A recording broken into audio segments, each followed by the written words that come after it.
नमस्कार दोस्तों, मैं पंडित अजय तिवारी आज अपनी ज्योतिष की श्रृंखला ज्योतिष आसान है उस क्रम को आगे बढ़ाते हुए आज हम उपस्थित हैं अपने एक नए विषय के साथ, एक नए टॉपिक के साथ। आज दोस्तों हम बात करेंगे नक्षत्र की। नक्षत्र जो कि ज्योतिष का एक बहुत महत्वपूर्ण सिद्धांत है, चाहे आप महादशा हो, अंतरदशा, प्रत्यंतरदशा, सब नक्षत्रों के आधार पर ही शुरू होती है। नक्षत्रों का वर्णन सर्वप्रथम वेदांग ज्योतिष में मिलता है।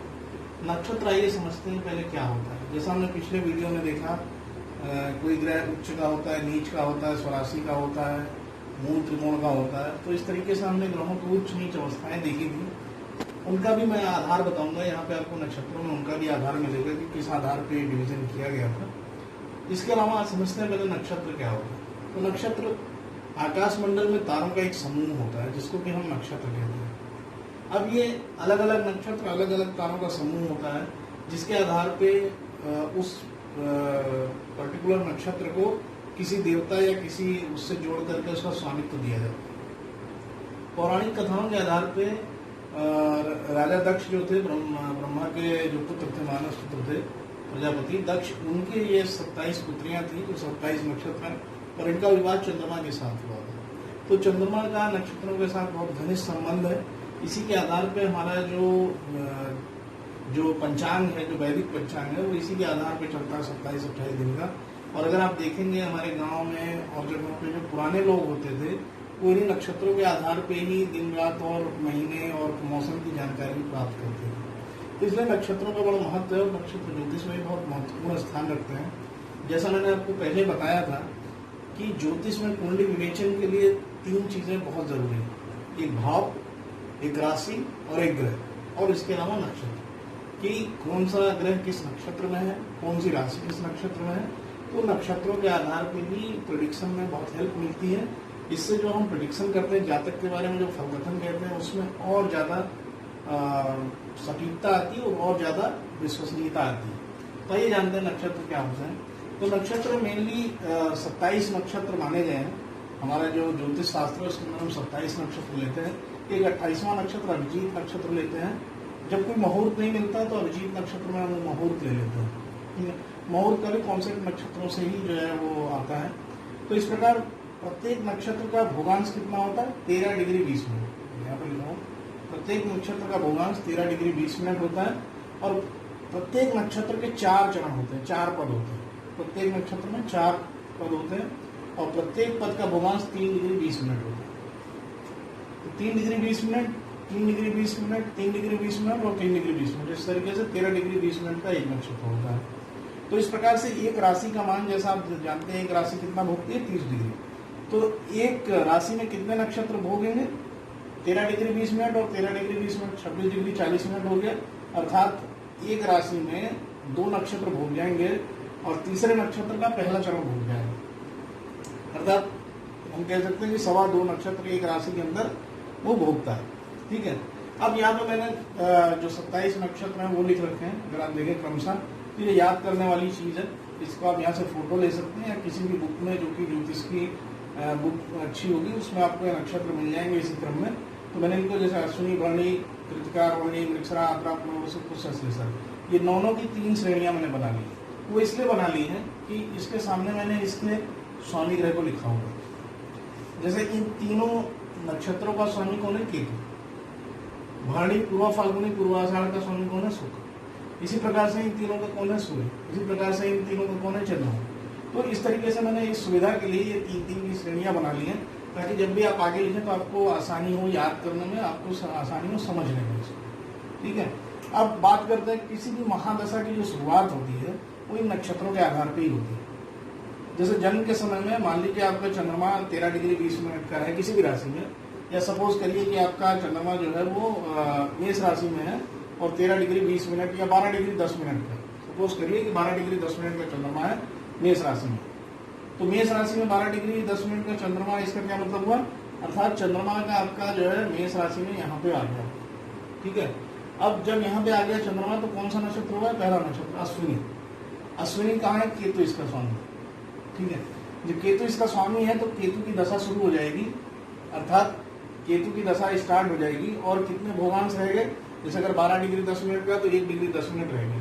फिर उसकी मैथमेटिकल कैलकुलेशन करके हम निकालते हैं कि कितना वो भोग चुका और कितना समय अभी बाकी है। उसके बाद फिर क्रमशः इसकी अगली दशा शुरू होगी। केतु की भोग दशा हो जाएगी, फिर शुक्र की आएगी, फिर सूर्य की चंद्रमा की, इस तरीके से हमारी महादशा चलती है। तो महादशा का भी कॉन्सेप्ट कहाँ से है? नक्षत्र से।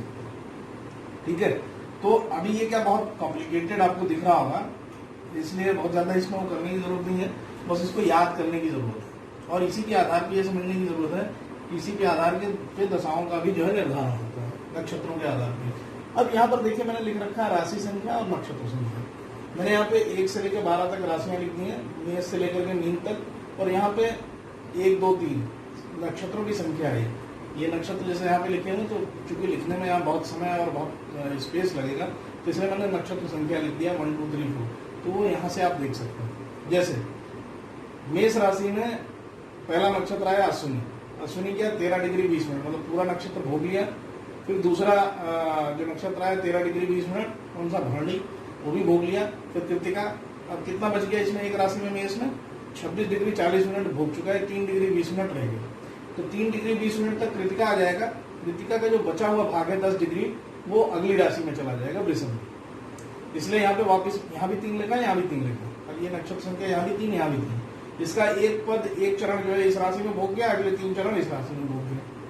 ठीक है, यहाँ तक बात समझ आई।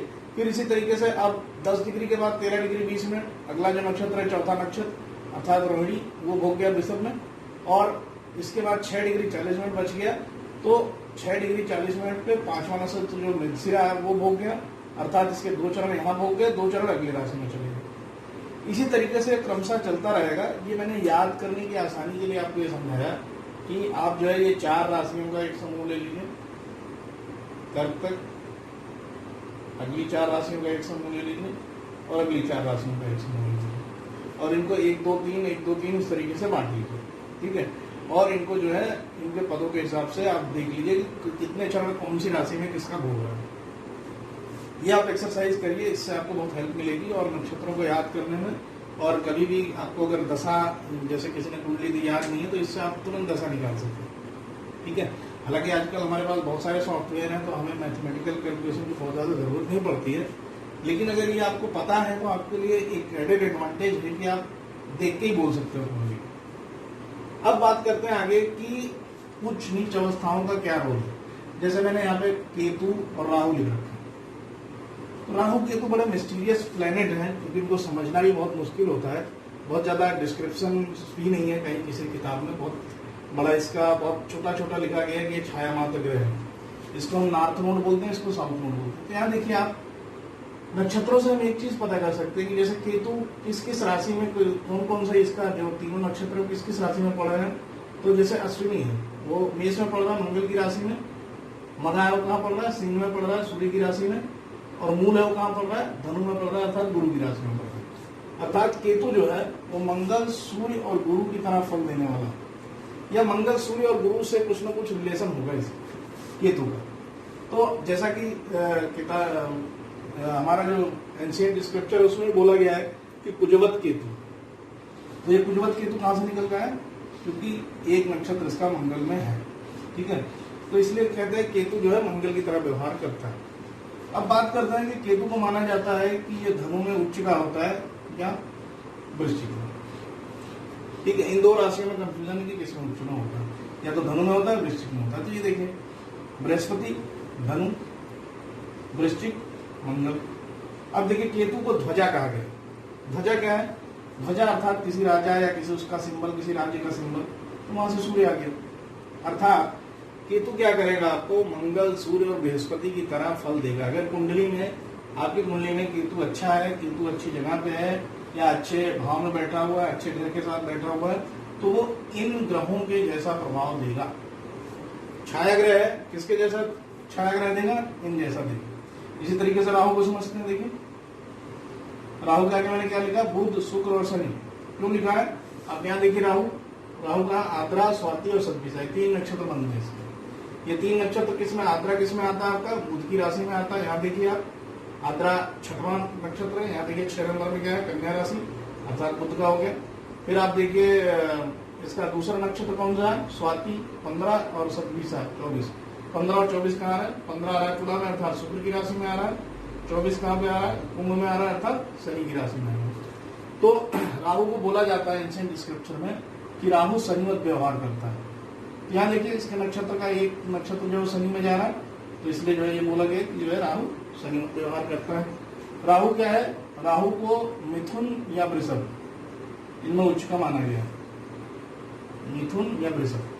अब देखिए यहाँ पे मिथुन बुध से आ गया, शुक्र से वृषभ आ गया, ठीक है। तो इस प्रकार से हम समझ सकते हैं कि ये नक्षत्रों का लॉजिक बहुत स्ट्रांग है और नक्षत्रों के आधार पर इनका किया गया। एक हम समझते हैं मंगल विधि। मंगल में क्या लिखा है? शुक्र और शनि। कई बार लोग ये सवाल करते हैं कि मंगल जो है शनि की राशि में क्यों उच्च का होता है? मंगल मकर में उच्च का होता है, सभी लोग जानते हैं, ठीक है। तो मंगल शनि की राशि में क्यों उच्च का होता है? यहां से देखिए समझ आए, क्योंकि इसके 3 नक्षत्र में से एक नक्षत्र शनि की राशि में जा रहा है, तो यहाँ मकर उच्च का हो गया। अब शुक्र का क्या लेना देना? क्योंकि शुक्र क्या है? शुक्र जो है आपका वो मंगल का शत्रु है। तो यहाँ देखिए किसी भी व्यक्ति में वीरता, पुरुषत्व, इन सब का कारक होता है मंगल। शुक्र किस चीज का कारक होता है? विलासिता, भोग, आपकी पत्नी, आपका पति, मतलब अपोजिट सेक्स। तो आपके लिए अपोजिट सेक्स के लिए एनर्जी कहाँ से आती है? मंगल से आती है। और ये क्या शुक्र देखिए 2 बार शुक्र है। किसी भी चीज का एडमिनिस्ट्रेशन करना, किसी भी चीज का करना है, तो वहां पे आपको क्या भोग, विलास और यही सब चीजें मिलेंगी। आपको किसी बड़ी फर्म को मैनेज करना है, किसी बड़ी जगह को करना है, कुछ भी करना है, तो हमेशा आपको ऐश्वर्य या बड़ी चीजों को मैनेज करने के लिए हमेशा शुक्र वहां पे आएगा ही आएगा। तो इसलिए मंगल शुक्र का संबंध हो गया। कहीं पे आपकी सेक्सुअलिटी मंगल शुक्र का संबंध हो गया। तो इसलिए ये जो नक्षत्र का कॉन्सेप्ट है ये आपके प्रेडिक्शन में बहुत जिसको कहते हैं शार्पनेस लाता है, और ये प्रेडिक्शन करने के लिए बहुत जरूरी है। और चूंकि ये महादशा से भी जुड़ा हुआ है, इसलिए नक्षत्र बहुत बेसिक चीज है आपके कुंडली विवेचन के लिए। और आपके उसके लिए आपको ये भी देखना चाहिए राशि, भाव और ग्रह के अलावा कि कौन सा नक्षत्र है जो उस ग्रह को प्रभावित कर रहा है, वो ग्रह किस नक्षत्र में है, वो राशि किस नक्षत्र में, या लगन किस नक्षत्र में आ रहा है। तो ये रहा नक्षत्रों का आज का अपना जो टॉपिक था, वो नक्षत्र में था। और मैं आशा करता हूँ कि मैं इसको ठीक से समझा पाया हूँ। हालांकि बहुत बिजी है ये पूरा सब लिखा हुआ, बहुत बिजी है, बहुत कॉम्प्लेक्स है, तो इतना आसान नहीं लगेगा आपको। बस इतना रिकमेंडेशन और रिक्वेस्ट है आप लोगों से कि ये जो नक्षत्रों का क्रम है इसको याद रखिए, उसके आगे लिखे हुए ग्रहों को याद रखिए। तो इससे क्या होगा, आपकी दशा निर्धारण में जो है आसानी होगी, ठीक है। आगे जब हम टॉपिक करेंगे दशा का, तो उस समय ये आपको बहुत हेल्पफुल होगा और बहुत वो आपको इससे हेल्प मिलेगी। और अगर कोशिश करिए ये वाला पार्ट अगर आप डिग्री वाइज समझ पाए कि कितने पद कौन सी राशि में भोग रहा है, तो ये आपके लिए बहुत यूजफुल चीज होगी। तो आज के लिए इतना ही। अगर आपको मेरा वीडियो पसंद आता है तो लाइक करिए, शेयर करिए और सब्सक्राइब करिए, और ज़्यादा से ज़्यादा लोगों तक ये नॉलेज पहुँचाइए। बस इन्हीं सपनों के साथ मैं अपनी वाणी को आज विराम देता हूँ। नमस्कार।